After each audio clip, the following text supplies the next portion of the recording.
कैसे हैं आप लोग? आई होप अच्छे ही होंगे।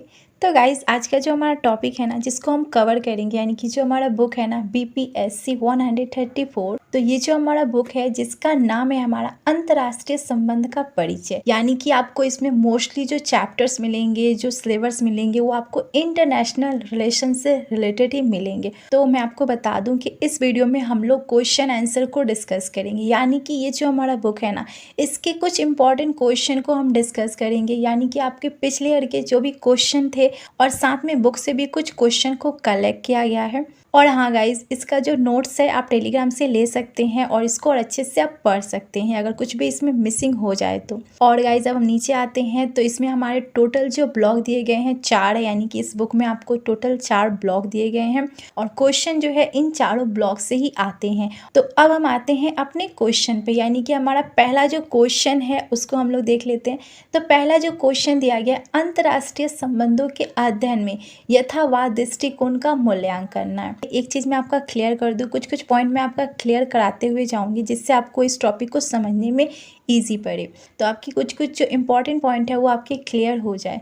तो देखिए अंतर्राष्ट्रीय संबंध का मतलब क्या होता है, सबसे पहले हम ये समझ लेते हैं। तो देखिए अगर हम इस क्वेश्चन के आंसर को समझेंगे तो सबसे पहले हमें ये जानना पड़ेगा कि अंतर्राष्ट्रीय संबंध होता क्या है और ये किस तरह से काम करता है। इसे हम सबसे पहले जान लेते हैं, देन हम आंसर को अच्छे से समझेंगे। अंतर्राष्ट्रीय जो संबंध होता है ना, 2 या अधिक यानी कि 2 से अधिक जो भी राष्ट्र होते हैं ना, यानी कि कंट्री होते हैं ना, उनके बीच के जो अध्ययन होता है यानी कि स्टडी जो होता है ना, हम लोग जो भी चीज़ें जानते हैं या फिर करते हैं वही हमारा अंतर्राष्ट्रीय संबंध होता है, यानी कि एक देश से अधिक देशों के बीच में जो संबंध होता है। अब इसमें क्या चीज़ को लेकर संबंध होते हैं, स्पेशली जैसे कि राजनीतिक संबंध होते हैं, आर्थिक संबंध होते हैं, सामाजिक होते हैं, सांस्कृतिक और भी बहुत सारी चीज़ें इसमें शामिल होती है, यानी कि एक तरह से हम संबंध बनाते हैं दूसरे देश के साथ। अब हम आते हैं कि अब हम आंसर के थ्रू चीज़ों को समझ लेते हैं। तो आई होप आपको ये समझ में आ गया कि अंतर्राष्ट्रीय संबंध होते क्या हैं। तो देखिए अंतर्राष्ट्रीय जो संबंध है ना उसके अध्ययन जो अभी मैंने आपको बताया जिसकी हम लोग स्टडी करते हैं, तो इसमें एक प्रमुख सिद्धांत आता है, यानी कि एक थ्योरी आती है जो कि यथावाद होती है। अब ये क्या है इसको हम लोग समझ लेते हैं। तो यथावाद जो सिद्धांत है ना, इसमें जो भी मतलब विद्वान थे ना उनका अलग अलग अपना मान्यता थी, यानी कि इसका मुख्य जो होता है ना राजनीतिक होती है, इसमें प्रणाली होती है जिसमें राज्यों को अपने अस्तित्व और सुरक्षा को बनाए रखने के लिए एक दूसरे के साथ संबंधों को बनाना पड़ता है। और इस थ्योरी के अकॉर्डिंग राज्यों के पास केवल 2 विकल्प होते हैं, एक तो शक्ति को प्राप्त कर देना या फिर शक्ति को खो देना, यानी कि आपको शक्ति या तो मिलेगी या फिर आपकी जो भी शक्तियाँ है ना उससे भी आप खो देंगे। तो ये इसका बेसिक पॉइंट है जिसे आप नोट कर सकते हैं। अब हम ये जानते हैं कि यथार्थवाद के प्रमुख सिद्धांत में क्या क्या चीज़ें शामिल होती है। तो सबसे पहले मैं आपको ये बता दूं कि यथार्थवाद का मतलब होता है, इंग्लिश में अगर हम लोग समझते हैं तो रियलिज्म होता है। इसमें कौन कौन सी चीज़ें या सिद्धांत जो है वो शामिल है उसे हम लोग देख लेते हैं। तो सबसे पहला जो पॉइंट इसमें आता है वो है राष्ट्रीय हित। अब इसके नाम से आपको पता चल रहा है राष्ट्रीय हित, यानी कि कोई एक देश है जिसके हित के बारे में सोचना है, यानी कि हित के बारे में क्या चीज़ें होती है, स्पेशली इसमें क्या आएगी, आपकी सुरक्षा आएगी, आपका संसाधन क्या है, आपकी शक्ति क्या है, ये सारी चीज़ें आएगी। और इन सारी चीज़ों को आपको सुरक्षित कैसे रखना है, यानी कि अपने राष्ट्र की जो चीज़ें हैं उसका हित के बारे में सोचना है, स्पेशली इसमें ये होती है। तो ये इसमें शामिल होता है। दूसरा जो पॉइंट है वो है शक्ति, यानी कि इसमें सिद्धांत में शक्ति भी जो है वो शामिल है। तो शक्ति किस तरह से, तो देखिए कुछ विद्वान जो है उनका मानना है कि अंतर्राष्ट्रीय राजनीतिक में ये जो शक्ति है ना ये बहुत ज़्यादा इम्पोर्टेंट है और ये अलग अलग टाइप की हो सकती हैं। जैसे कि देखिए किसी देश की जो सैनिक शक्ति है वो बहुत अच्छी है, उसकी आर्थिक शक्ति भी बहुत अच्छी है, राजनीतिक शक्ति जो है बहुत अच्छी है, यानी कि ये सारी चीज़ें अगर आपकी अच्छी है, किसी देश की अच्छी है तो वो देश एक तरह से बहुत ज़्यादा स्ट्रॉन्ग है। और ये सारी चीज़ें जो है वो एक तरह से अंतर्राष्ट्रीय लेवल पे जाके राजनीतिक में हमें हेल्प करती है, हमें अलग अलग राज्यों के संग व्यवहार करने में, एक तरह से अपनी चीज़ों को बताने में, अपने को एक तरह से आगे बढ़ाने में मदद करती है। इस तरह से आप इसको समझ सकते हैं। अब हम आगे बढ़ते हैं तो अगला जो पॉइंट इसी में आपको कवर करना है, यथार्थवाद के मूल्यांकन के बिंदुओं में कौन कौन सी चीज़ें शामिल है, यानी कि इसके कुछ नेगेटिव पॉइंट भी है और इसके कुछ पॉजिटिव पॉइंट भी है। तो वो क्या है उसको भी हम लोग समझ लेते हैं। तो सबसे पहले इसके पॉजिटिव साइड क्या है उसको हम लोग समझ लेते हैं। तो देखिए, पहला जो इसका पॉजिटिव साइड है ना, यानी कि यथार्थवाद जो, तो ये जो है एक तरह से अंतर्राष्ट्रीय लेवल पे राजनीति की जो भी प्रॉब्लम्स है ना, उसको समझने में हमें ईजी पड़ती है और हम इजीली समझ भी जाते हैं। अगला जो इसका पॉजिटिव साइड है ना, यानी कि ये जो सिद्धांत है हमें स्पेशली राज्यों के व्यवहार जो होते हैं, उनका बिहेवियर क्या है, उसमें भी मदद करता है। और स्पेशली ये हमें युद्ध और संघर्ष कोई होता है उस टाइम ये हमें ज़्यादा मदद करता है। अब अगला जो इसका पॉजिटिव साइड है ना, वो है कि ये जो सिद्धांत है ना, ये हमारे अंतर्राष्ट्रीय जो संबंध है ना, हमारा जो रिलेशन है ना, उसको समझने में भी एक तरह से हमारी हेल्प करता है। तो ये तो रहा इसके पॉजिटिव साइड। अब हम इसके नेगेटिव साइड को भी देख लेते हैं कि ये क्या है। तो देखिए, इसका सबसे पहले जो इसका नेगेटिव साइड है, यानी कि ये जो सिद्धांत है ना, वो एक तरह से निराशवादी जो दृष्टिकोण है ना, वो हमें देता है। यानी कि जो राजनीतिक, यानी कि मान लीजिए आपका कोई हेल्प कर रहा है तो उसमें एक तरह से शांति को ये कम कर देता है। ये जो संभावना है ना, ये पॉसिबिलिटी को वो कम कर देता है। अगला जो इसका नेगेटिव साइड है ना, वो है हमारा कि ये जो सिद्धांत है ना, ये अंतर्राष्ट्रीय लेवल पे जो भी प्रॉब्लम्स है ना, उसको समझने में ना एक तरह से प्रॉब्लम क्रिएट कर देता है। अब ये प्रॉब्लम किस तरह से क्रिएट करता है, मान लीजिए कि बहुत सारे राज्य हैं तो उसको वो एक ही दृष्टि से देखता है, तो ये देखने का प्रयास करता है, तो जिसके चलते ये एक तरह से प्रॉब्लम भी बन जाती है। और भी इसके कुछ नेगेटिव साइड है, जैसे कि मैं आपको शॉर्टली यहाँ पर बता दे रही हूँ। तो अंतर्राष्ट्रीय संबंधों में एक तरह से ये हमारी संस्कृति को, यानी कि हमारी जो भी संस्कृति है, हमारी संस्थाएं हैं, इन सब को समझने में, इन सब संस्थाओं के बारे में हमारा जो नज़रिया है ना, उसमें एक तरह से कमी ला देती है और भी बहुत सारी चीज़ें इसमें आ जाती है। तो इस तरह के इसके कुछ इम्पॉर्टेंट पॉइंट है, यानी कि इसके नेगेटिव साइड भी है और इसके पॉजिटिव साइड भी हैं।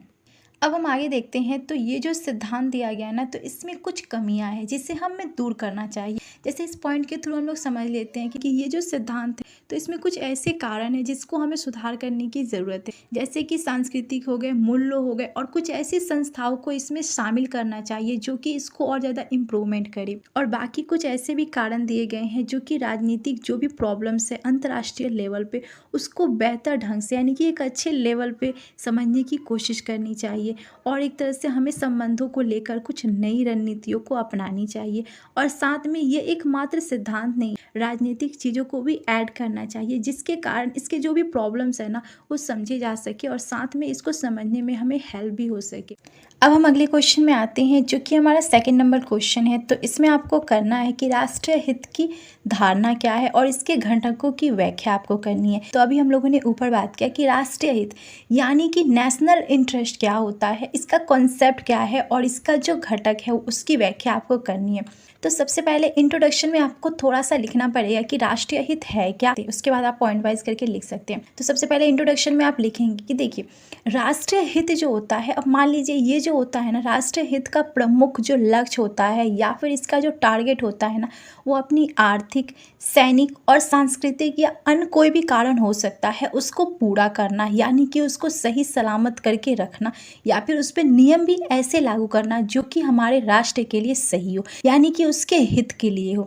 और ये समटाइम क्या हो जाता है ना कि बहुत ज़्यादा जटिल हो जाता है। अब मान लीजिए इसमें कोई भी रूल जो है वो फिक्स नहीं है और ना ही परमानेंट के लिए है, यानी कि आपको ये रूल बदलना पड़ता है। यानी कि आपको जब सिचुएशन हो, जैसा टाइम हो, उसके अकॉर्डिंग आपको अपने नियम को थोड़ा बहुत बदलना पड़ता है। यानी कि आपको अपने राष्ट्र के हित के बारे में सोचना है और उसके लिए आपको अगर नियम भी बदलना पड़े तो भी आपको चेंज करना पड़ता है। समटाइम क्या होता है ना कि नियम तो पहले से बने हुए हैं पर कंडीशन कुछ ऐसी आ जाती है जिसके चलते हमें उस नियम को बंद करना पड़ता है और उसके जगह कुछ और नियम को लगाना पड़ता है। यानी कि यह हमेशा जो है आसान नहीं होता है, इसमें बहुत सारी चीज़ें आ जाती है। जैसे कि विभिन्न लोग राष्ट्र हित को अलग अलग परिभाषाएं देते हैं, पर इसमें मोस्टली है कि आपको अपने राष्ट्र के हित के बारे में सोचना, मोस्टली इसका यही पॉइंट होता है। अब इसके घटक, जिसको हम लोग इंग्लिश में बोलते हैं कंपोनेंट, यानी कि राष्ट्र हित के प्रमुख घटक क्या है। तो देखिए, सबसे पहले कोई भी राष्ट्र है जो कि हम लोगों ने ऊपर में शॉर्ट में पढ़ा, यानी कि आपको उसकी सुरक्षा के बारे में सोचना है। अब मान लीजिए कि आपके देश पे बहुत सारे हमले हो रहे हैं, तो उस टाइम आपकी जो पॉलिसी होगी, आपका जो भी नियम होगा, उसमें आप चेंजेस लाएंगे। क्यों लाएंगे? क्योंकि वो बहुत ज़्यादा इंपॉर्टेंट है। आपका जो राष्ट्र है ना, उसकी स्वतंत्रता, उसका जो अखंडता है, उसकी संप्रभुता, इन सभी चीज़ों का रक्षा करना आपका सबसे पहला कर्तव्य होगा उस टाइम। तो ये हमारी यानी कि सुरक्षा जो है वो सबसे पहले आती है। दूसरा जो पॉइंट है संसाधन। अब संसाधन यानी कि रिसोर्सेज। तो कुछ देश ऐसे होते हैं जिनमें संसाधन की कमी होती है, तो वहाँ का राष्ट्रीय हित यही कहेगा कि हम कुछ ऐसी चीज़ों को लागू करें, ऐसे नियम बनाएं जो कि इस संसाधन को पूरा करे। अगला जो दिया गया है सांस्कृतिक। तो देखिए सांस्कृतिक घटक जो होते हैं ना, इसमें क्या होता है कि कोई भी देश के यानी कि देखिए जितने देश है, जितने राज्य है, सबके अपने अपने संस्कृति होती है, तो उसको रक्षा करना, उसको बचाए रखना और उसको किसी तरह का खतरा ना करना। अगर आपकी संस्कृति को लेकर कोई कुछ गलत कर रहा है, कुछ गलत चीज़ें दिखा रहा है, तो राष्ट्र का ये कर्तव्य है कि वो ऐसे नियम लगाए जिससे उसकी संस्कृति को कोई खतरा ना हो, ऐसे आप समझ सकते हैं। तो हम नीचे आते हैं, तो ऊपर हम लोगों ने जो भी बात किया ये कुछ इंपॉर्टेंट है, बट उसके अलावा भी राष्ट्रीय हित में कुछ घटक जो है वो शामिल है। वो कौन कौन सी है उसको भी हम लोग शॉर्टली समझ लेते हैं। तो देखिए आर्थिक विकास करना भी राष्ट्रीय हित का ही एक भाग है, यानी आपके देश में जो भी इकोनॉमिक कंडीशन है उसको भी सुधारना, ये भी आपका एक राष्ट्रीय हित में कहलाएगा। अगला जो पॉइंट है यानी कि लोकतंत्र और मानव अधिकारी का प्रचार करना। यानी कि देखिए कोई कोई राष्ट्र में क्या होता है ना कि लोगों के लिए अलग अधिकार होते हैं, उसको भी ऐसे स्ट्रक्चर से बनाना कि वो सभी के लिए अच्छा हो, यानी कि जो आम जनता है उसके लिए सही हो, और लोगों के लिए अच्छा होगा, यानी कि आपके राष्ट्र के लिए भी वो अधिकार जो है वो सही होगा। अगला जो दिया गया है विदेशी मामलों में प्रभाव, यानी कि किसी भी देश के लिए अपने हितों को बढ़ाने के लिए, यानी कि मान लीजिए कोई भी देश है तो अपने हित को पूरा करने के लिए वो अंतर्राष्ट्रीय जो देश है ना उससे कांटेक्ट करेगा, उसके मामलों को समझेगा और कुछ चीज़ें अपने अंदर भी लेने की कोशिश करेगा। और देखिए इसके लिए वो क्या करेगा, कोई भी राष्ट्र क्या करता है, अपने अपने नियम बनाता है, अपनी अपनी रणनीतियाँ बनाता है, यानी कि इसमें सैन्य शक्ति हो गई, आर्थिक विकास आते हैं और साथ में विदेश नीति भी आती है। अपने राष्ट्र के हित के लिए विदेशी नियमों को भी मानता है और उसके अकॉर्डिंग भी काम करता है कि उससे भी उसका जो राष्ट्र हित है वो पूरा हो सके। अब हम आगे देखते हैं कि इसके महत्व क्या है, यानी कि राष्ट्रीय हित जो है तो इसके महत्व के कुछ इंपॉर्टेंट बिंदु क्या है उसको हम लोग देख लेते हैं। तो सबसे पहला जो होता है ना, राष्ट्रीय हित जो होता है वो किसी भी राज्य के व्यवहार से प्रेरित करता है, उसको मोटिव देता है और अपने राष्ट्र के हितों को प्राप्त करने के लिए विभिन्न प्रकार की नीतियों, यानी कि कुछ राजनीतिक नीति, अलग अलग तरह की नीतियों का उपयोग करता है और उसको बढ़ाने की कोशिश करता है। अगला जो दिया गया है, समटाइम क्या होता है ना कि कोई देश जो है वो अपने राष्ट्रीय हित को पूरा करने के लिए ऐसे राष्ट्र यानी कि ऐसे देशों से बात करता है जिससे बात नहीं करना चाहिए, लेकिन उसको उस टाइम ज़रूरत होती है, जिसके चलते वो उस राष्ट्र से बात करता है, यानी किसी तरह उसका राष्ट्रीय हित जो है वो पूरा हो सके, ऐसे वो स्ट्रेटेजी का यूज़ करता है। और समटाइम क्या होता है, राष्ट्र अपने हित को देखकर कुछ ऐसी रणनीतियाँ बनाता है जो कि सही हो, यानी कि उस राष्ट्र के लिए सही हो, ऐसे करके, यानी कि सिंपल में अगर हम लोग समझे तो राष्ट्र हित जो है वो अपने राष्ट्र के हित को पूरा करने के लिए ऐसे नियम, ऐसे स्ट्रेटेजी का यूज़ करता है जिससे उसका जो राष्ट्र है वो खुशी रहे, उसकी जो भी कमियां हैं वो पूरी हो सके और साथ में उसका जो भी प्रॉब्लम है वो सॉल्व हो सके। इसलिए वो ऐसी रणनीतियाँ और ऐसे संबंध या बातचीत करता है दूसरे राष्ट्रों से। और नीचे में भी कुछ पॉइंट दिए गए हैं, वही है, थोड़ा उसको बड़ा करके दिया गया है तो उसको आप देख सकते हैं। वही चीज़ें हैं कि सुरक्षा क्या है, संसाधन क्या है और सांस्कृतिक उनका हित क्या है, वो सारी चीज़ें दी गई है। अब हम अगले क्वेश्चन में आते हैं जो कि हमारा 3 नंबर है। तो इसमें आपको करना है कि मार्क्सवाद जो सिद्धांत है ना उसकी व्याख्या करनी है, यानी कि मार्क्सवाद जो थ्योरी है उसके बारे में आपको डिटेल में लिखना है। तो सबसे पहले इसकी कुछ इंपॉर्टेंट पॉइंट को हम जान लेते हैं कि जो मार्क्सवाद है वो एक्चुअली है क्या। तो देखिए इस पॉइंट के थ्रू हम लोग समझते हैं कि मार्क्सवाद जो है वो एक आर्थिक और राजनीतिक सिद्धांत है, यानी कि एक थ्योरी है जो कि आर्थिक और राजनीतिक से कनेक्टेड है। अब देखिए ये जो थ्योरी है इसकी खोज जो है वो कार्ल मार्क्स ने की थी, जो कि एक जर्मन दार्शनिक थे, अर्थशास्त्र थे, इतिहासकार थे, राजनीतिकार, और भी बहुत सारी इनकी क्वालिटी थी। और साथ में इनके साथ और एक पर्सन ने भी इसकी खोज की थी जो इसको बहुत ज़्यादा इम्प्लीमेंट किए थे, वो है फ्रेडरिक एंगल्स ने की थी। और ये जो थ्योरी है ना हमारे समाज के यानी कि समाज के विकास और उसमें क्या क्या चीज़ें बदलाव हो रही है, उसमें क्या तरीके आते हैं, उन सभी के ऊपर ये थ्योरी को रखा गया है। आप देखिए कार्ल मार्क्स के अनुसार, ये जो कार्ल मार्क्स थे इनके अकॉर्डिंग समाज का आधार क्या है? उत्पादन। यानी कि मान लीजिए समाज जो है वो किससे चलता है? सबसे पहले उत्पादन यानी कि प्रोडक्ट। कोई चीज़ जो है जब तक आप बनाओगे नहीं तो उसको उस चीज़ का सेल कैसे होगा, उसकी मार्केटिंग कैसे होगी, ये सी यानी कि जब तक आप कोई काम नहीं करोगे, उत्पादन ही नहीं करोगे, तो यानी कि समाज का आधार होता है उत्पादन। और उत्पादन को नियंत्रित दो तरह के लोग करते हैं। एक तो वो वर्ग होते हैं जो उस प्रोडक्ट को बनाते हैं और दूसरे एक होते हैं शासक करते हैं। इन्होंने अपनी थ्योरी में ये चीज़ को दिखाया कि समाज में दो तरह के वर्ग होते हैं, यानी कि एक तो नौकर होते हैं और एक जो होता है राजा होता है। यानी कि एक वर्ग जो काम करता है और दूसरा वर्ग जो होता है वो उस पर शासन करता है। इस तरह की थ्योरी इन्होंने बताई है। अब इन्होंने थ्योरी में ये भी चीज़ बताई है, जैसे इस पॉइंट के थ्रू मैं आपको समझाती हूँ कि मान लीजिए आपने कोई संसाधन बनाया, कोई प्रोडक्ट आपने बनाया, तो उसको जो नियंत्रित करते हैं ना वो शासक वर्ग होते हैं, यानी कि वो मालिक के वर्ग के होते हैं। और जो उस उत्पादन को लेकर, संसाधन को लेकर आप पे जो टॉर्चर किया जाता है ना, जो उस वर्ग के द्वारा यानी कि जो शासक है उसके द्वारा, तो आप कहलाओगे एक तरह से शोषित वर्ग, यानी कि आप पे शोषण हो रहा है, यानी कि आप पे अत्याचार हो रहा है। इस तरह से आप इसको समझ सकते हैं। अब इनके थ्योरी के अकॉर्डिंग समाज में लड़ाई क्यों होती है?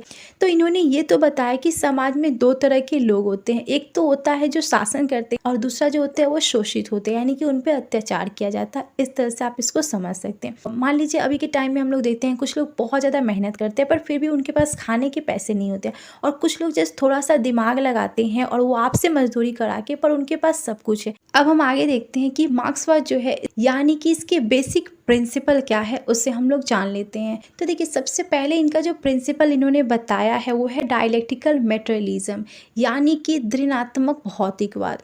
तो ये जो सिद्धांत है यानी कि ये जो प्रिंसिपल है वो क्या कहता है? तो इस प्रिंसिपल के अकॉर्डिंग जो है कार्ल मार्क्स बताते हैं कि देखिए समाज में प्रगति यानी कि देखिए प्रगति और समाज में हमेशा गतिशीलता होती है और साथ में बदलाव भी होता है, संघर्ष भी होता है, और ये संघर्ष जो है वो हमेशा होता रहता है। हम एक तरह से प्राचीन काल से लेकर ये सारी चीज़ों को देखते हैं कि हमेशा जो जमींदार होते थे ना वो छोटे वर्ग के लोगों पर हमेशा अत्याचार करते थे, और इसको लेकर हमेशा क्रांति होती रहती थी। हमारे समाज में हमें इस चीज़ को देखने को मिलता था। जैसे कि दास प्रथा आपने पढ़ी होगी, तो दास प्रथा में भी इसी तरह की चीज़ें होती थी कि जो जमींदार होते थे, जो ऊंचे वर्ग के लोग होते थे, वो छोटे वर्ग के लोगों पर, जो मजदूर होते थे ना, उन पर अत्याचार करते थे। और ये जो अत्याचार, ये जो स्ट्रगल है ना बहुत ज़्यादा बढ़ जाती थी, तो लोगों के पास ऑप्शन नहीं रहता था, जिसके कारण वो एक तरह से विद्रोह कर देते थे और एक तरह से संघर्ष शुरू हो जाता था। तो वही ये कहते हैं इस सिद्धांत में कि ये जो संघर्ष है वो दो लोगों के बीच होता है, यानी कि दो शक्तियों के बीच होता है। अब वो कैसे होता है उसे हम लोग समझ लेते हैं। जैसे कि इस पॉइंट के थ्रू बताया गया, जो मैंने अभी आपको ऊपर बताया वही चीज़ें हैं। मान लीजिए प्रगति का जो संसाधन है, एक उसको नियंत्रित करने की कोशिश करते हैं, यानी कि जो ऊंचे वर्ग के लोग होते हैं, एक तरह से आप समझ सकते हो जो बहुत ज़्यादा पैसे वाले होते हैं, और एक नीचे वर्ग के जो उस संसाधन का उपयोग करना चाहते हैं पर वो सही से कर नहीं पा रहे हैं। तो उसके चलते वो क्या करते हैं, संघर्ष शुरू कर देते हैं, यानी कि लड़ाई हो गई और फिर विद्रोह शुरू कर देते हैं। तो इस प्रिंसिपल में यही चीज़ इन्होंने बताई है। अब अगला जो इन्होंने प्रिंसिपल बताया है वो है हमारा हिस्टोरिकल मेटेरियलिज्म, यानी कि ऐतिहासिक भौतिकवाद। तो इस प्रिंसिपल के अकॉर्डिंग मार्क्सवाद जो है वो कहते हैं कि समाज में हमेशा उत्पादन यानी कि प्रोडक्ट, मान लीजिए कोई प्रोडक्ट का जो है तरीका हमेशा बदलता है। अब इसका अच्छा एग्जाम्पल अगर हम लोग देखते हैं, तो पुराने काल में कुछ चीज़ों का बनाने का तरीका अलग था, पर ये जो तरीके हैं वो धीरे धीरे करके बदल रहे हैं। यानी कि कोई भी प्रोडक्ट पहले बनता था वो अलग तरीके से बनता था, लेकिन अभी चीज़ें बदल गई है, उसमें नई नई चीज़ों को ऐड किया जा रहा है, नए नए तरीकों को बनाया जा रहा है, तो ये विकसित होती है। और साथ में इस तरीकों को लेकर भी एक तरह से समाज में, व्यवस्था में, राजनीतिक में, सांस्कृतिक में, बाकी और भी चीज़ों में इसका बदलाव होता है और इसके चलते भी संघर्ष होता है। मान लीजिए कंप्यूटर है, तो हम ये तो जानते हैं कि अभी के टाइम में सभी को कंप्यूटर चलाने आता है, पर ऐसा हम नहीं बोल सकते हैं कि सभी को आता। अभी के टाइम में भी कुछ लोग ऐसे हैं जिनको कंप्यूटर चलाना नहीं आता है, जो कि बहुत ज़्यादा पिछड़े हुए लोग आप बोल सकते हो। तो वो एक तरह से संघर्ष करेंगे अभी के टाइम में, अभी के तरीकों के हिसाब से वो अपनी जीवन को नहीं जी पाएंगे। तो ये इस पॉइंट का मतलब है, यानी कि ये प्रिंसिपल भी उन्होंने बताया है। अब हम अगले प्रिंसिपल में आते हैं जो कि इन्होंने बताया है, वो है हमारा थ्योरी ऑफ सरप्लस वैल्यू। तो ये जो होता है इस थ्योरी में, इस प्रिंसिपल में उन्होंने बताया है कि एक तरह से पूंजीवादी व्यवस्था जिस, तो ये जो सिस्टम है ना, तो ये बहुत ही खराब सिस्टम है। उनके अकॉर्डिंग उन्होंने बताया है कि जो वर्कर होते हैं ना, वो जैसे मान लीजिए कोई प्रोडक्ट उत्पादन कर रहे हैं, कोई काम कर रहे हैं, तो उनका जो मान लीजिए उसमें उन्होंने जो काम किया उसका बहुत ही छोटा भाग जो है वो जो ऊंचे लेवल के लोग हैं ना, यानी कि जो मालिक हो गए ना, वो देते हैं। और बाकी जो भी उनको प्रॉफिट होता है ना, उसमें से वो थोड़ा सा भी अपने मज़दूरों को नहीं देते हैं, जिसके चलते भी एक तरह से संघर्ष शुरू हो जाता है। अब मान लीजिए एक बिज़नेस आपने क्रिएट किया और आपने अपना दिमाग लगा के जो भी चीज़ें करके आपने उस बिज़नेस को बहुत बड़ा कर दिया और उसमें बहुत सारे वर्कर जो है वो काम करते हैं। तो उस टाइम क्या होगा कि जो भी प्रॉफिट होगा ना, तो आप लेंगे और उसमें का बहुत ही छोटा भाग जो है वो वर्कर को देंगे। तो ये चीज़ें जो है सम टाइम क्या बन जाती है, एक तरह से संघर्ष का कारण बन जाती है। अगला जो इन्होंने बताया है कि क्लास स्ट्रगल कहने का मतलब ये है, यानी कि इस प्रिंसिपल के अनुसार, यानी कि क्लास स्ट्रगल कहने का मतलब कि समाज में अभी हम लोगों ने बात किया कि एक पूंजीवादी व्यवस्था है और एक श्रमिक यानी कि एक मजदूर वर्ग की जीवन के बारे में बताया गया है। यानी कि मान लीजिए संघर्ष कब होता है, यानी कि एक पूंजीवादी, एक ऊंचे वर्ग और एक नीचे वर्ग, कहने का मतलब जो बहुत ज़्यादा पैसा कमा रहे हैं उनके बीच और एक जो नीचे यानी कि जो श्रमिक है उनके बीच एक तरह से क्रांति का कारण बन जाती है। और कुछ नहीं, बहुत सारे वर्कर जो है बहुत सालों से एक तरह से स्ट्रगल कर रहे हैं, उनको कुछ भी उसमें इम्प्रूवमेंट नहीं मिल रही है, तो वो जो है एक तरह से क्रांति का कारण बन जाएगी और वो एक तरह से विद्रोह कर देंगे और समाज में एक तरह से विद्रोह की भावना आ जाएगी। अब हम अगले क्वेश्चन में आते हैं जो कि हमारा 4 नंबर है। तो इसमें आपको करना है कि प्रथम विश्व युद्ध के कारणों की आपको व्याख्या करनी है। तो प्रथम विश्व युद्ध के कारणों को हम जानने से पहले कुछ इंपॉर्टेंट पॉइंट जान लेते हैं कि इस युद्ध के बारे में क्या क्या थी। तो देखिए, सबसे पहले आप प्रथम विश्व युद्ध लिखेंगे तो कुछ इंपॉर्टेंट पॉइंट आपको लिखना पड़ेगा, जैसे कि इस पॉइंट के थ्रू हम लोग समझ लेते हैं। यानी कि प्रथम विश्व युद्ध 28 जुलाई 1914 से लेकर 11 नवंबर 1918 तक लड़ा गया था। इस युद्ध में 30 से भी ज़्यादा जो देश थे ना शामिल, और ये जितने भी देश थे ना सबको 2 गुट में बांट दिया गया था। पहला जो था मित्र राष्ट्र और दूसरा जो था केंद्रीय शक्ति में इसको बांट दिया गया था। और यहाँ पर देशों के नाम दिए गए हैं जिसे आप नोट कर सकते हैं। अब हम थोड़ा आगे देखते हैं कि इस युद्ध यानी कि प्रथम विश्व युद्ध के तत्कालीन कारण क्या थे। तो देखिए, ये जो इसके तत्कालीन कारण थे ना, तत्कालीन मीन्स होता है कि उस समय के जो इम्पोर्टेंट कारण क्या थे वो बताया गया है। 28 जून 1914 को ऑस्ट्रेलिया के जो किंग थे ना, उनके जो बेटे थे ना हेनरी, उन पे गोली चला दी गई या फिर उनकी हत्या आप ऐसे समझ सकते हो गई, जिसके ये भी एक कारण माना जाता है। ये मतलब उस समय के तत्कालीन कारणों में से एक माना जाता है। अब हम पॉइंट के थ्रू इस चीज को समझ लेते हैं कि कुछ एक्स्ट्रा क्या क्या रीजन थे इस युद्ध के होने के। तो वैसे आपको पता होगा कि प्रथम विश्व युद्ध जो हुआ था उसमें बहुत सारे, मतलब एक तरह से बहुत सारे रीज़न तो थे, और साथ में जो नुकसान हुआ था वो अनलिमिटेड था, यानी कि बहुत ज़्यादा ऊंचे लेवल पे हुआ था। देखा कि पहला जो तत्कालीन कारण था तो वो जो ऑस्ट्रेलिया के जो किंग थे उनके बेटे की मृत्यु से हुआ। और भी कुछ कारण थे, जैसे कि आर्थिक असमानता भी कारण के रूप में माना जा सकता है उस समय के। जैसे कि यूरोपीय जो भी देश थे ना, उनकी आर्थिक जो असमानता थी ना वो बढ़ रही थी और एक तरह से सामाजिक जो तनाव था ना वो भी बढ़ गया, जिसके चलते ये भी एक रीजन था युद्ध को उत्पन्न करने का। अगला जो रीजन था वो है आंतरिक राजनीतिक अस्थिरता, यानी कि एक तरह से आप ऐसे समझ सकते हैं कि यूरोपीय जो भी कंट्री थे ना उनके बीच में उनके जो पॉलिटिक्स जो कंडीशन थे ना, आंतरिक रूप से वो अच्छे नहीं थे, या फिर कुछ उसके अंदर कुछ अलग ही ढंग से चीज़ें चल रही थी जो कि सही रूप से बैलेंस नहीं हो रही थी। तो ये भी एक रीज़न आप बोल सकते हैं कि युद्ध का कारण बन गया। अगला रीज़न में भी आप लिख सकते हैं कि आधुनिकीकरण, ये भी एक रीज़न था। यानी कि मान लीजिए कि उस समय जो है बहुत सारी सैन्य जो शक्तियाँ थी ना, मिलिट्री जो शक्तियाँ थी उसमें वृद्धि हो रही थी, और कुछ जो देश बहुत ज़्यादा शक्तिशाली हो रहे थे तो वो अपनी शक्ति का भी प्रदर्शन कर रहे थे। इस तरह से भी आप इसको समझ सकते हैं। और युद्ध की शुरुआतों के लिए ये भी कोई कारण। और नीचे में दिए गए हैं कुछ विशिष्ट कारण, यानी कि ये तो हम लोगों ने बात किया, और भी कुछ ऐसे कारण थे जो कि इस युद्ध को और ज़्यादा फैला दिए। तो कुछ और कारण में आप इसको लिख सकते हो थोड़ा लॉन्ग करने के लिए कि सैनिक यानी कि मिलिट्रिज्म जो कारण थे ना, मिलिट्रिज्म यानी कि सैनिक से लेकर जो कारण थे, ये भी एक तरह से उस टाइम रीजन बन गया इस युद्ध का। यानी कि देखिए, उस टाइम जर्मनी जो था वो अपने सैन्य शक्ति को बढ़ावा देना चाहता था, यानी कि उसको और ज़्यादा आगे बढ़ाना चाहता था, और वो अपने पावर को भी शो करना चाहता था, जिसके कारण एक तरह से अस्थिरता जो है पैदा हो गई और युद्ध का कारण भी बन गई। यानी कि जितने देश थे ना सब खुद की शक्तियों को दिखाने में लगे हुए थे कि हमारे अंदर इतनी शक्ति है तो ये है वो है। यानी कि ये किस लेवल पे था, यानी कि ये सैनिक लेवल पे था। अगला जो रीज़न था इस प्रथम विश्व युद्ध का वो था इम्पेरियलिज्म, जिसे हम लोग हिंदी में बोलते हैं साम्राज्यवाद। तो ये जो कारण था, यानी कि उस टाइम यूरोपीय जो भी कंट्री थे ना, वो अपनी शक्तियों को पूरी दुनिया में एक तरह से विस्तार करने में लगी हुई थी, यानी कि वही शो ऑफ करने में लगी हुई थी। और इससे यूरोपीय जो क्षेत्रीय थे ना, उनमें तनाव बढ़ गया। अगला जो रीज़न था युद्ध का होने का वो था नेशनलिज्म, यानी कि राष्ट्रवाद भी एक कारण बन गया इस युद्ध का। तो इस पॉइंट को भी आप नोट कर सकते हो। अगला जो रीज़न था इस युद्ध का, होते हैं गठबंधन प्रणाली। तो ये जो सिस्टम है ये क्या है, इसे हम लोग सबसे पहले समझ लेते हैं। तो देखिए, ये जो सिस्टम होता है ना, ये स्पेशली जो है वो रिटन फॉर्म में होता है, यानी कि लिखित फॉर्म में होता है, जो कि एक या एक से अधिक देश, जैसे कि 2-3 देश होते हैं, उनके बीच में लिखित रूप से या फिर किसी रूल पे साइन किया जाता है और उसके अकॉर्डिंग इस नियम को लागू किया जाता है। जैसे कि इस पॉइंट में दिया गया कि यूरोप शक्तियों ने एक दूसरे के खिलाफ एक तरह से गठबंधन प्रणाली तो बना ली, जो कि युद्ध का कारण भी बन गई। और उस टाइम क्या हुआ कि ऑस्ट्रेलिया के जो हेनरी थे ना, और जर्मनी के बीच में एक गठबंधन हुआ, यानी कि एक रिटन फॉर्म में बातचीत हुई थी। जबकि उसके साइड में, यानी कि उसके ऑपोजिट में, रूस और फ्रांस के बीच में भी एक गठबंधन हुआ था। और ये जो टाइम था, यानी कि ऑस्ट्रेलिया हेनरी द्वारा जो युद्ध की घोषणा की गई थी, इसके बीच में रूस और फ्रांस जो थे वो गुस्सा होकर क्या होते हैं, युद्ध में शामिल हो जाते हैं। बिकॉज उनके पास कोई ऑप्शन नहीं बचता है, के कारण वो भी युद्ध में शामिल हो जाते हैं। और भी इसमें कुछ डिटेल में है तो आप इसको पढ़ सकते हैं। तो यहाँ पर इस तरह के रीजन दिए गए हैं जिसे आप नोट कर सकते हैं। अदरवाइज इसकी PDF या इसके नोट्स जो है आप टेलीग्राम से ले सकते हैं। अब हम अगले क्वेश्चन में आते हैं, जो कि हमारा 5 नंबर है। तो इसमें आपको करना, ये भी इंपॉर्टेंट क्वेश्चन है कि शक्ति संतुलन सिद्धांत और सामूहिक सुरक्षा सिद्धांत जो है वो है क्या, ये आपको लिखना है।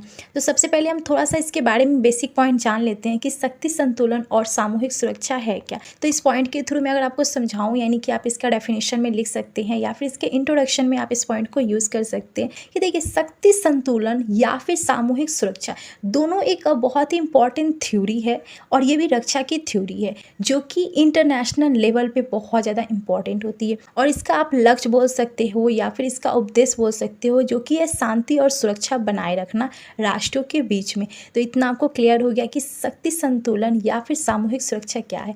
अब इसको हम लोग थोड़ा डिटेल में नीचे में जानते हैं। तो सबसे पहले हम ये जानते हैं कि शक्ति संतुलन सिद्धांत है क्या। तो इस पॉइंट के थ्रू मैं आपको ईजिली और शॉर्टली समझाऊं, जैसे कि यहाँ पर दिया गया है बैलेंस ऑफ पावर थ्योरी। तो ये क्या है, तो ये जो है यानी कि शक्ति संतुलन सिद्धांत। तो देखिए, अगर मैं आपसे बोलूँ कि मान लीजिए कोई राष्ट्र है जिसके लिए सबसे इम्पॉर्टेंट क्या है, उसकी सुरक्षा है। उसके अब सुरक्षा में बहुत सारी चीज़ें आ सकती है, उसकी आर्थिक सुरक्षा, उसके लोगों की सुरक्षा, या फिर सैनिक, बहुत सारी चीज़ें इसमें आ जाएगी। अब देखिए, इसका बेसिकली मतलब अगर हम लोग समझते हैं, तो मान लीजिए बहुत सारे राज्य है एक देश में। अब एक राज्य जो है उसके अंदर बहुत पावर आ गई है, और वो चाहता है कि बाकी जो राज्य है या फिर कंट्री है उस पर अपना हुकूमत, यानी कि अपने पावर को दिखाना चाहता है और उन सभी राज्यों को कंट्रोल करना चाहता है। तो ये चीज़ें जो है एक तरह से गलत है। तो उस टाइम ये जो शक्ति संतुलन सिद्धांत जो है ये काम इस तरह से करेगा, बाकी जो राज्य है वो सब एक साथ मिल जाएंगे, यानी कि एक गुट बन जाएगा, एक दल बन जाएगा, और वो जो है इस खतरे को कम करने की कोशिश करेंगे। यानी कि जो पावरफुल जो राज्य है या कंट्री है उसको वो लोग क्या करेंगे, रोकने की कोशिश करेंगे, उसके पावर को कम करने की कोशिश करेंगे, जिसके चलते वो विद्रोह करेंगे या फिर युद्ध होगा। इस तरह से आप इसको समझ सकते हैं। यानी कि पावर को बैलेंस रखने का ये थ्योरी है, यानी कि किसी भी राज्य या फिर किसी भी कंट्री के पास इतनी पावर ना हो कि वो आप पे कंट्रोल करे, चाहे वो छोटा राज्य हो या फिर बड़ा राज्य हो। इस तरह से आप इसको समझ सकते हैं। और इस थ्योरी का प्रयोग जो है वो प्राचीन काल से ही होता आ रहा है, यानी कि बहुत पहले से इस प्रोसेस का, इस थ्योरी का प्रयोग किया जाता था। और ये जो थ्योरी है इससे वेस्टफेलिया जो संधि हुई थी ना, उसके बाद से इसे लागू कर दिया गया था। तो ये सब छोटे छोटे पॉइंट आप इसमें ऐड कर सकते हैं। अब हम नीचे आते हैं कि जो सामूहिक सुरक्षा, जिसे हम लोग बोलते हैं कलेक्टिव सिक्योरिटी, ये क्या होती है, इसे भी हम लोग जान लेते हैं। अब इसके नाम से आपको पता चला सामूहिक, यानी कि बहुत सारे दलों को मिलाकर एक समूह का रूप धारण करना। इस तरह से आप समझ सकते हैं। तो ये जो थ्योरी है वो मानती है या फिर बताती है कि सभी राज्यों को एक साथ मिलकर काम करना चाहिए, यानी कि अगर सब साथ मिलकर काम करेंगे तो कोई भी आपको आंख नहीं दिखा सकता है, और साथ में आप पे कोई हुक्म भी नहीं जता सकता है। तो इसलिए अगर मान लीजिए किसी राज्य पे मुसीबत आती है, तो सब एक साथ मिलकर अगर हम काम करते हैं तो उस टाइम हम उस राज्य को हम बचा सकते हैं। यानी कि सिंपली ये जो है, आप कोई भी काम करें या कुछ भी चीज़ें आप करें तो सामूहिक रूप से करें। यानी कि आपको अपने देश को आगे बढ़ाना है तो सभी राज्यों को एक साथ मिलकर काम करना पड़ेगा।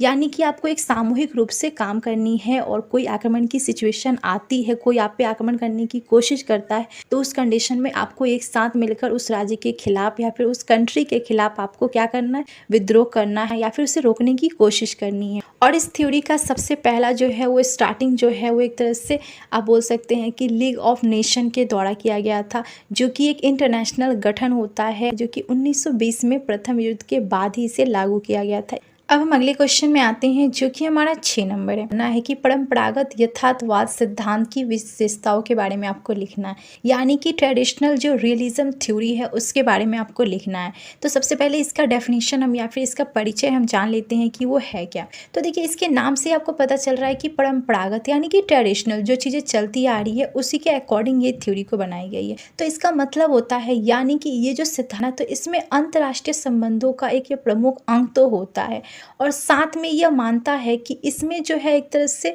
अंतर्राष्ट्रीय लेवल पे भी एक तरह से अराजक होती है। अराजक कहने का मतलब कि झूठी होती है। झूठी मीन्स कि वो अपने अकॉर्डिंग बनाते हैं। अब देखिए इसमें जो होता है ना, यानी कि अब कोई भी राष्ट्र जो है वो सबसे पहले अपने हित के बारे में सोचेगा ना, तो इसीलिए ये विश्व में एक तरह से इसकी कोई सरकार नहीं होती है। इसका एम बस यही होता है कि वो अपने राज्य के हित और उसकी सुरक्षा के बारे में सोचे, और इसके लिए वो अपने ट्रेडिशनल जो नियम है ना उसी को अपनाए। तो इस तरह से आप इसको समझ सकते हैं कि एक ट्रेडिशनल रियलिज्म थ्योरी होती है जो हर राष्ट्र की अपनी अपनी होती है, और इसमें कुछ चीज़ें एक तरह से झूठी भी होती है, यानी कि प्रॉपर नहीं होता है, क्योंकि वो अपने हित के बारे में, यानी कि कोई भी राष्ट्र हो गया, कोई भी राज्य हो गया, वो अपने हित के बारे में सोचता है। उसके लिए सबसे ज़्यादा इम्पॉर्टेंट है कि उसका जो राष्ट्र है वो सुरक्षित है, वहाँ के लोग सुरक्षित है, ये सब चीज़ें उसकी इम्पॉर्टेंट होती है।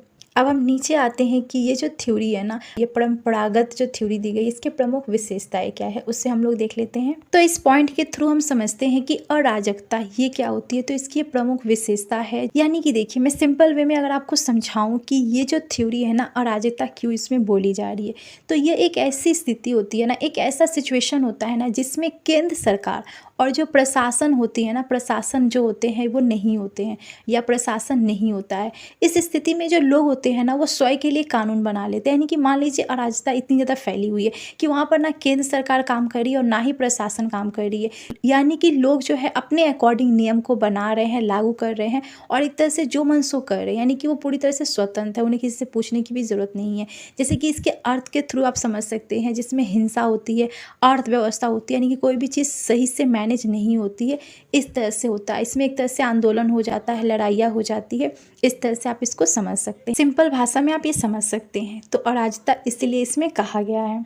अब आते हैं हम लोग दूसरी विशेषता में, है स्वयं सहायता करना। यानी कि देखिए अभी जो मैंने आपसे कहा कि इनके जो नियम कानून होते हैं ना वो किसी पे ये नहीं होते, यानी कि कोई दबाव में नहीं होता, ये खुद के अकॉर्डिंग ले लेते हैं, इनका कोई रियल अस्तित्व भी नहीं होता है, और वो एक तरह से खुद पे निर्भर रहते हैं, यानी कि खुद के अकॉर्डिंग वो नियम को बनाते हैं और उसके द्वारा वो काम करते हैं। पर एक चीज़ इसमें है कि इस तरह की अर्थव्यवस्था जो है उसको मजबूत करना चाहिए, और एक ऐसी सेना की तैयारी करनी चाहिए जो कि आपको एक तरह से विकसित कर सके, आपकी शक्ति को बढ़ा सके, आपकी कहने का मतलब आपके राज्य की शक्ति को बढ़ा सके, और आपको कोई आक्रमण करता है तो उससे निपटने में आपको हेल्प कर सके। अब हम आगे देखते हैं, इसकी अगली जो विशेषता है वो है शक्ति। अब देखिए शक्ति मीन्स क्या होता है, शक्ति मीन्स हो गया पावर। तो ये जो पावर है वो एक तरह से परंपरागत रूप से ये भी एक सिद्धांत है। तो वो क्या होता है, तो देखिए इसका अर्थ है, शक्ति का मीन्स क्या होता है, पावर। अब ये पावर कोई भी तरह से हो सकती है, जैसे कि सैनिक के द्वारा शक्ति आप बोल सकते हैं, किसी राष्ट्र की जो आर्थिक स्थिति है वो बहुत अच्छी है, किसी की राजनीतिक स्थिति बहुत अच्छी है, तो कोई राष्ट्र जो है वो कूटनीतिक में काफ़ी अच्छा है, यानी कि कुछ ऐसे चाल चलता है, ऐसी चीज़ों को घुमाता है कि एक तरह से वो आगे है। तो इस तरह से आप इसको समझ सकते हैं। शक्ति भी इसकी प्रमुख एक विशेषता है। अब अगली इसकी जो विशेषता दी गई है जो कि 4 नंबर है, वो है हमारा सत्ता संतुलन, यानी कि बैलेंस ऑफ पावर। यानी कि आपका जो पावर है, जो भी कंट्री है, जो भी राष्ट्र है, तो उसको किस तरह से बैलेंस किया जाए। तो देखिए इसका मुख्य जो सिद्धांत ये बताता है कि किस तरह से अंतर्राष्ट्रीय लेवल पे आप शांति और सुरक्षा को रख सके, क्योंकि ये बहुत ज़्यादा ज़रूरी है।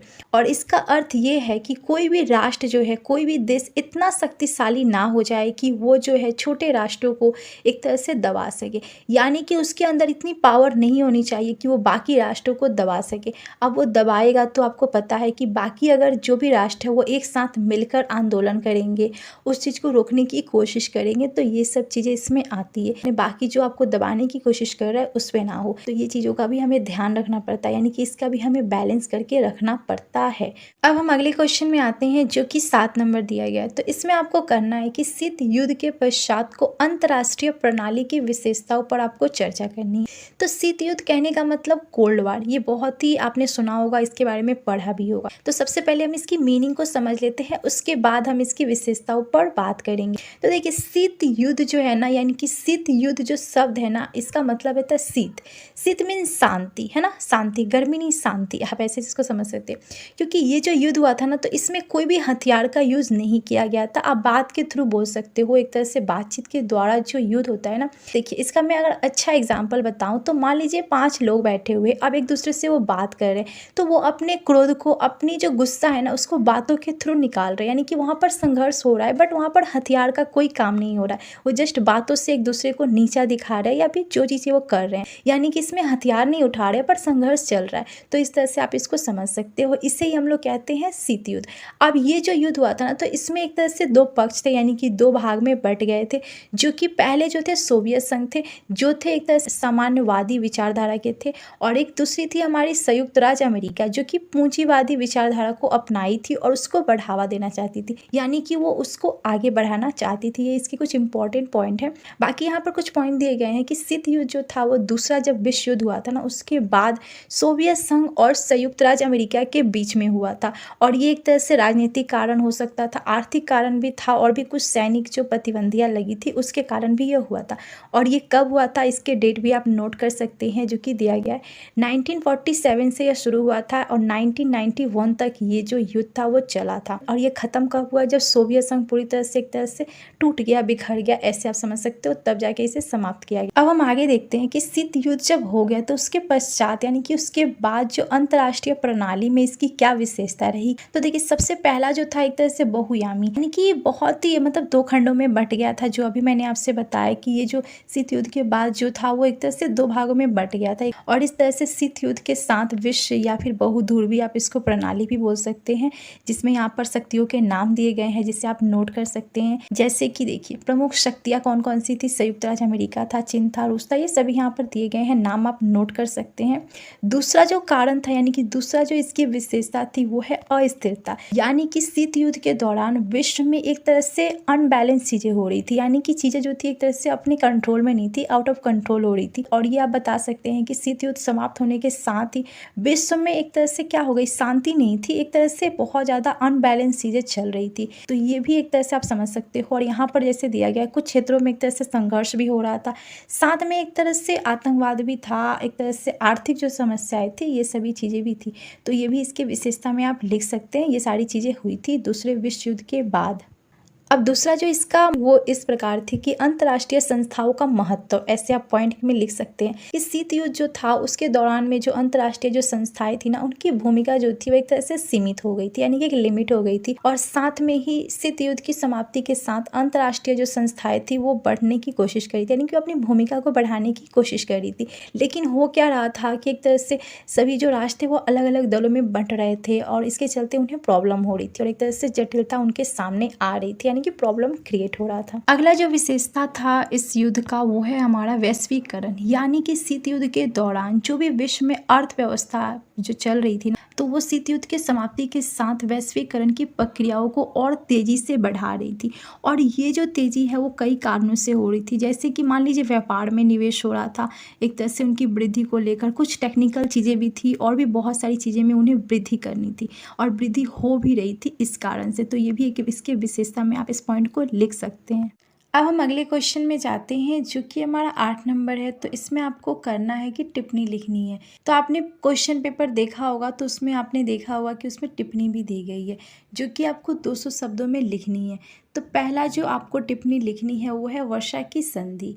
ये संधि क्या थी, और देन आपको लिखना है कि सांस्कृतिक वैश्वीकरण क्या होता है। इन दोनों पे आपको टिप्पणी लिखनी है। तो हम एक एक करके समझ लेते हैं। तो फर्स्ट हम वर्षा की संधि को अच्छे से समझ लेते हैं। तो देखिए इसको समझने से पहले यानी कि जो वर्षा की जो संधि थी ना, इसको समझने से पहले हम ये जान लेते हैं कि वर्षा है क्या।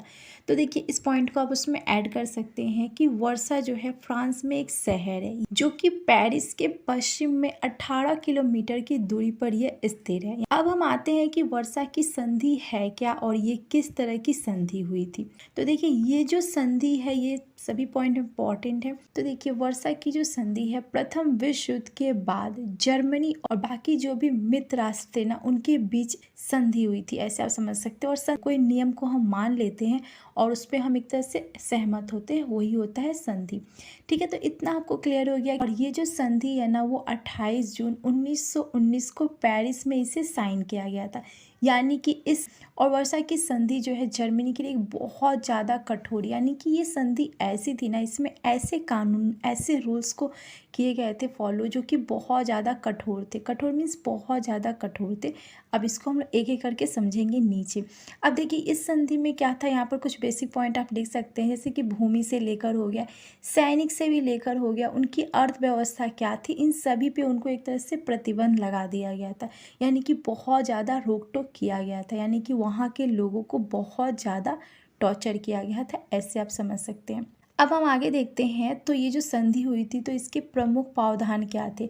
अब प्रावधान मीन्स क्या होता है, यानी कि क्या नियम कानून थे, उसको हम लोग देख लेते हैं।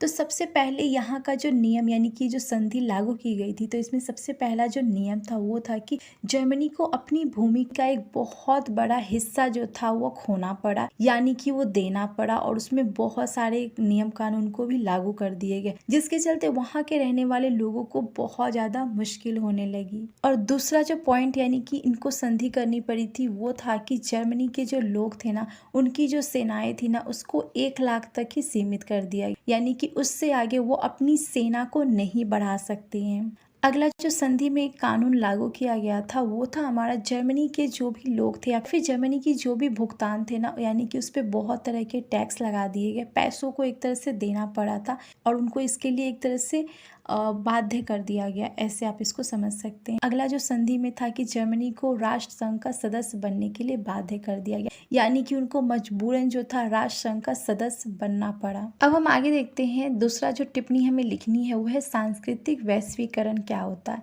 यानी कि हमारा जो कल्चर है ना उसका अगर हम लोग वर्ल्ड वाइज देखते हैं तो वो क्या है उसको आपको समझना है। तो सबसे पहले मैं आपको एक पॉइंट समझा दूं कि सांस्कृतिक क्या होती है, यानी कि हमारा सांस्कृतिक, अब देखिए हर देश का हर राज्य का अपना अपना सांस्कृतिक होता है, बोलने का तरीका, पहनने का तरीका, खाने का, ये सारी चीज़ें जो है हमारी सांस्कृतिक में आती है। यानी कि ये आपको क्लियर हो गया कि सांस्कृतिकता क्या होती है। अब हम ये जानते हैं कि वैश्वीकरण जो सांस्कृतिक होती है वो क्या होती है। तो देखिए सांस्कृतिक जो वैश्वीकरण होती है ये एक प्रक्रिया होती है, यानी कि एक प्रोसेस होता है जिसके द्वारा यानी कि जिसके थ्रू हम अपने संस्कृति के बीचों के विचारों को, उनका क्या मूल्य है, क्या इम्पोर्टेंस है, उनकी क्या प्रथाएं हैं, यानी उनका क्या ट्रेडिशन है, और भी बहुत सारी चीज़ों को हम समझते हैं और वो हमारे इस चीज़ को समझते हैं। यानी कि एक तरह से लेन देन आप बोल सकते हैं, जैसे कि हम उनके ट्रेडिशन को अपनाते हैं और वो हमारे ट्रेडिशन को अपनाते हैं, इस तरह से आप इसे समझ सकते हैं। और ये एक जटिल प्रक्रिया है, यानी कि इतनी ईजी नहीं है, जटिल भी। और इसका रीज़न ये है कि कुछ संस्कृति हमें अच्छी लगती है तो कुछ संस्कृति हमें नहीं अच्छी लगती है, तो समटाइम ये हमारे लिए जटिल प्रक्रिया भी बन जाती है। अब हम अगले क्वेश्चन में जाते हैं जो कि हमारा 8 नंबर है। तो इसमें आपको करना है कि टिप्पणी लिखनी है। तो आपने क्वेश्चन पेपर देखा होगा तो उसमें आपने देखा होगा कि उसमें टिप्पणी भी दी गई है जो कि आपको 200 शब्दों में लिखनी है। तो पहला जो आपको टिप्पणी लिखनी है वो है वर्षा की संधि, ये संधि क्या थी, और देन आपको लिखना है कि सांस्कृतिक वैश्वीकरण क्या होता है। इन दोनों पे आपको टिप्पणी लिखनी है। तो हम एक एक करके समझ लेते हैं। तो फर्स्ट हम वर्षा की संधि को अच्छे से समझ लेते हैं। तो देखिए इसको समझने से पहले यानी कि जो वर्षा की जो संधि थी ना, इसको समझने से पहले हम ये जान लेते हैं कि वर्षा है क्या। तो देखिए इस पॉइंट को आप उसमें ऐड कर सकते हैं कि वर्षा जो है फ्रांस में एक शहर है जो कि पेरिस के पश्चिम में 18 किलोमीटर की दूरी पर यह स्थिर है। अब हम आते हैं कि वर्षा की संधि संधि है क्या और ये किस तरह की संधि हुई थी। तो देखिए ये जो संधि है ये सभी पॉइंट इंपॉर्टेंट है। तो देखिए वर्सा की जो संधि है प्रथम विश्व युद्ध के बाद जर्मनी और बाकी जो भी मित्र राष्ट्र थे ना उनके बीच संधि हुई थी, ऐसे आप समझ सकते हैं। और कोई नियम को हम मान लेते हैं और उस पर हम एक तरह से सहमत होते हैं, वही होता है संधि। ठीक है, तो इतना आपको क्लियर हो गया। और ये जो संधि है ना वो 28 जून 1919 को पेरिस में इसे साइन किया गया था। यानी कि इस और वर्सा की संधि जो है जर्मनी के लिए बहुत ज़्यादा कठोर, यानी कि ये संधि ऐसी थी ना, इसमें ऐसे कानून ऐसे रूल्स को किए गए थे फॉलो जो कि बहुत ज़्यादा कठोर थे। कठोर मीन्स बहुत ज़्यादा कठोर थे। अब इसको हम एक एक करके समझेंगे नीचे। अब देखिए इस संधि में क्या था, यहाँ पर कुछ बेसिक पॉइंट आप लिख सकते हैं, जैसे कि भूमि से लेकर हो गया, सैनिक से भी लेकर हो गया, उनकी अर्थव्यवस्था क्या थी, इन सभी पे उनको एक तरह से प्रतिबंध लगा दिया गया था। यानी कि बहुत ज़्यादा रोक टोक किया गया था, यानी कि वहाँ के लोगों को बहुत ज़्यादा टॉर्चर किया गया था, ऐसे आप समझ सकते हैं। अब हम आगे देखते हैं। तो ये जो संधि हुई थी तो इसके प्रमुख प्रावधान क्या थे। अब प्रावधान मीन्स क्या होता है, यानी कि क्या नियम कानून थे, उसको हम लोग देख लेते हैं। तो सबसे पहले यहाँ का जो नियम यानी कि जो संधि लागू की गई थी तो इसमें सबसे पहला जो नियम था वो था कि जर्मनी को अपनी भूमि का एक बहुत बड़ा हिस्सा जो था वो खोना पड़ा, यानी कि वो देना पड़ा। और उसमें बहुत सारे नियम कानून को भी लागू कर दिए गए, जिसके चलते वहाँ के रहने वाले लोगों को बहुत ज़्यादा मुश्किल होने लगी। और दूसरा जो पॉइंट यानी कि इनको संधि करनी पड़ी थी वो था कि जर्मनी के जो लोग थे ना उनकी जो सेनाएं थी ना उसको 1 लाख तक ही सीमित कर दिया, यानी कि उससे आगे वो अपनी सेना को नहीं बढ़ा सकते हैं। अगला जो संधि में एक कानून लागू किया गया था वो था हमारा जर्मनी के जो भी लोग थे या फिर जर्मनी की जो भी भुगतान थे ना, यानी कि उस पर बहुत तरह के टैक्स लगा दिए गए, पैसों को एक तरह से देना पड़ा था और उनको इसके लिए एक तरह से बाध्य कर दिया गया, ऐसे आप इसको समझ सकते हैं। अगला जो संधि में था कि जर्मनी को राष्ट्र संघ का सदस्य बनने के लिए बाध्य कर दिया गया, यानी कि उनको मजबूरन जो था राष्ट्र संघ का सदस्य बनना पड़ा। अब हम आगे देखते हैं। दूसरा जो टिप्पणी हमें लिखनी है वो है सांस्कृतिक वैश्वीकरण क्या होता है, यानी कि हमारा जो कल्चर है ना उसका अगर हम लोग वर्ल्ड वाइज देखते हैं तो वो क्या है उसको आपको समझना है। तो सबसे पहले मैं आपको एक पॉइंट समझा दूं कि सांस्कृतिक क्या होती है, यानी कि हमारा सांस्कृतिक। अब देखिए हर देश का हर राज्य का अपना अपना सांस्कृतिक होता है, बोलने का तरीका, पहनने का तरीका, खाने का, ये सारी चीज़ें जो है हमारी सांस्कृतिक में आती है। यानी कि ये आपको क्लियर हो गया कि सांस्कृतिकता क्या होती है। अब हम ये जानते हैं कि वैश्वीकरण जो सांस्कृतिक होती है वो क्या होती है। तो देखिए सांस्कृतिक जो वैश्वीकरण होती है ये एक प्रक्रिया होती है, यानी कि एक प्रोसेस होता है जिसके द्वारा यानी कि जिसके थ्रू हम अपने संस्कृति के बीचों के विचारों को, उनका क्या मूल्य है, क्या इंपॉर्टेंस है, उनकी क्या प्रथाएं हैं, यानी उनका क्या ट्रेडिशन है और भी बहुत सारी चीज़ों को हम समझते हैं और वो हमारे इस चीज़ को समझते हैं। यानी कि एक तरह से लेन देन आप बोल सकते हैं, ऐसे कि हम उनके ट्रेडिशन को अपनाते हैं और वो हमारे ट्रेडिशन को अपनाते हैं, इस तरह से आप इसे समझ सकते हैं। और ये एक जटिल प्रक्रिया है, यानी कि इतनी ईजी नहीं है, जटिल भी। और इसका रीज़न ये है कि कुछ संस्कृति हमें अच्छी लगती है तो कुछ संस्कृति हमें नहीं अच्छी लगती है, तो समटाइम ये हमारे लिए जटिल प्रक्रिया भी बन जाती है। अब हम आगे देखते हैं कि सांस्कृतिक वैश्वीकरण जो है इसके पॉजिटिव और नेगेटिव साइड क्या है। यानी कि देखिए हर चीज़ का एक पॉजिटिव और नेगेटिव साइड होता है। हम वर्ल्ड वाइज देखते हैं तो इसके भी दोनों साइड होते हैं। तो फर्स्ट हम ये जानते हैं कि इसका पॉजिटिव साइड क्या है। तो देखिए इसका जो पॉजिटिव साइड है यानी कि अधिक जानकारी और अवसरों तक हम पहुंचते हैं। अब मान लीजिए कि सांस्कृतिक जो है वो हमारे देश की अलग है, पर जब तक हम दूसरे देश से कनेक्ट नहीं होंगे तब तक हम उनकी संस्कृति को भी नहीं ले सकते हैं और हमें ये भी नहीं पता चलेगा कि उनसे क्या बेनिफिट, यानी कि वो जो संस्कृति है उससे अगर हम अपनाते हैं तो हमें क्या क्या चीज़ों का फायदा होगा। यानी कि हम अधिक से अधिक जानकारी को और कलेक्ट करते हैं और कुछ नई चीज़ों को बनाते हैं, तो ये चीज़ें हम एक तरह से फ़ायदेमंद होती है। हम नए चीज़ों को सीखते हैं, हम नए कौशल यानी कि हम नए स्किल को सीखते हैं, नए अवसरों में हम खुद को लिए एक तरह से नए रास्ते को बनाते हैं, तो ये हमारे लिए एक बेनिफिट का जरिया भी है। अगला जो इसके बेनिफिट हमें दिए गए यानी कि इसका पॉजिटिव साइड जो दिया गया है, अधिक सहिष्णुता और समझ, मोरल टॉलरेंस एंड अंडरस्टैंडिंग, यानी कि अधिक से अधिक समझ। अब देखिए जो सांस्कृतिक होती है वो वैश्वीय लोगों को एक दूसरे के साथ यानी कि पूरे विश्व के लोगों को एक साथ जोड़ती है, हमें बातचीत करने के तरीकों को सिखाती है, उनकी क्या इम्पोर्टेंस है, उनका क्या तरीका है किसी चीज़ को करने का, उनका पहनावा क्या है और उनसे किस तरह के हमें फ़ायदे हो सकते हैं, इन सभी चीज़ों का हमें नॉलेज मिलता है। तो ये भी हमारे लिए एक तरह से बेनिफिट हो जाता है, यानी कि ये भी इसका एक पॉजिटिव साइड है। अब हम आगे देखते हैं कि इसके क्या नेगेटिव साइड है, यानी कि सांस्कृतिक वैश्वीकरण के क्या नेगेटिव साइड है। तो देखिए सबसे पहला जो इसका नेगेटिव साइड है वो है सांस्कृतिक विस्थापन। अब विस्थापन का मतलब होता है कि किसी और कल्चर को अपना लेना। तो देखिए अगर मैं ईजी वे में अगर आपको बताऊं तो देखिए हम अभी अलग अलग तरह की जगह पे जाते हैं, वहाँ की संस्कृति को देखते हैं और समटाइम क्या होता है कि इससे हम इतने ज़्यादा प्रभावित हो जाते हैं ना कि हम अपनी संस्कृति को भूल जाते हैं, जिससे चलते हम दूसरी संस्कृति को अपने जीवन में अपना लेते हैं और अपनी संस्कृति को भूल जाते हैं। तो इससे हमारा एक नुकसान भी है कि हम अपनी संस्कृति को भूल जाते हैं, यानी कि हमारे लिए खतरा भी बन जाता है। और स्पेशली ये जो होता है ना, जैसे मान लीजिए आप कोई कंट्री में गए और वहाँ पर आप अपना काम करने लगे और वहाँ की संस्कृति आपको इतनी अच्छी लगी और आप रहते भी हैं, तो आप क्या करेंगे, वहाँ की संस्कृति को ले लेंगे और अपना जो कंट्री है यानी कि आपका जो संस्कृति है आप उसे छोड़ देंगे। तो ये चीज़ें भी एक तरह से नुकसान बन जाती है सांस्कृतिक वैश्वीकरण के नज़र में। अब हम आगे देखते हैं, तो आगे जो इसके नेगेटिव साइड है वो है सांस्कृतिक एकरूपता। अब एकरूपता कहने का मतलब क्या होता है कि मान लीजिए एक देश में एक तरह से एक ही अगर संस्कृति के लोग रहते हो, यानी कि उनके खाने का तरीका, बोलने का तरीका, पहनने का जो तरीका होता है, वो सारी चीज़ें जो है एक हो, तो एक तरह से उनके बीच में बाकी चीज़ों को जानने की कोई इच्छा नहीं होगी और ना ही उनका विकास होगा, यानी कि वो वहीं तक एक तरह से सीमित रह जाएंगे, उनको बाकी किसी चीज़ का नॉलेज नहीं होगा। तो ये भी एक तरह से हमारे नुकसान बन जाता है समटाइम। अब हम नीचे देखते हैं कि सांस्कृतिक वैश्वीकरण के क्या क्या उदाहरण है, उससे आप देख लीजिए।